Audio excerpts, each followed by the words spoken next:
Let's do an inspection of our tag tire and wheel on the rear of one of our coaches.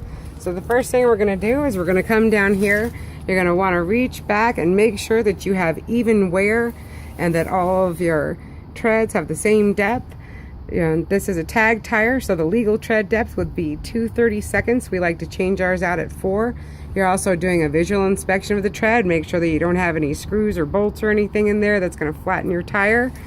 Then we're going to come out here to the sidewall, and I always like to run my hand around mine, but we'll be checking the sidewall for any ABCs, abrasions, bulges, or cuts.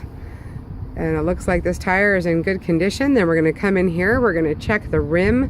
We're going to make sure that there are no cracks or dents that would affect the seating of the bead of the tire.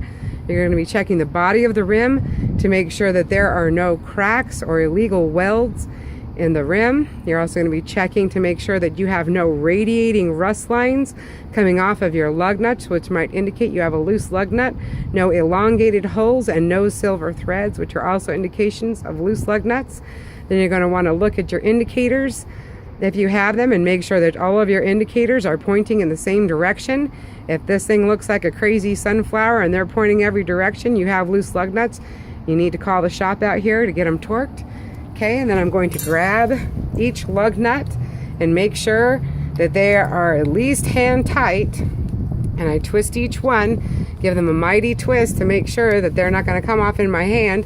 As I'm doing that, I'm going to make sure that all of the lug nuts and lug bolts are not cracked, damaged, or bent. And then I'm going to check here. This coach has a sealed hub system, but I still like to grab all of these bolts and make sure that I'm twisting each one, make sure that they are not going to come off in my hand. I'm looking for any leaking hub oil, and I'm also checking back here that I don't have hub oil leaking onto my brakes. And I'm also going to be checking the rear of the tire to make sure that I don't have any hub oil leaking back there. It's because I don't want to have a fire. Okay, I'm also checking my valve stem right here, making sure that the cap is in place and it is secure. I'm not hearing any air leaking. I'm also going to want to check with a gauge or through thumping that my tire is inflated from 110 to 115 pounds.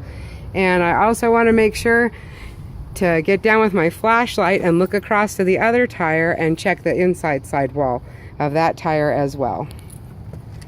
And that's our tire inspection, tire and wheel inspection.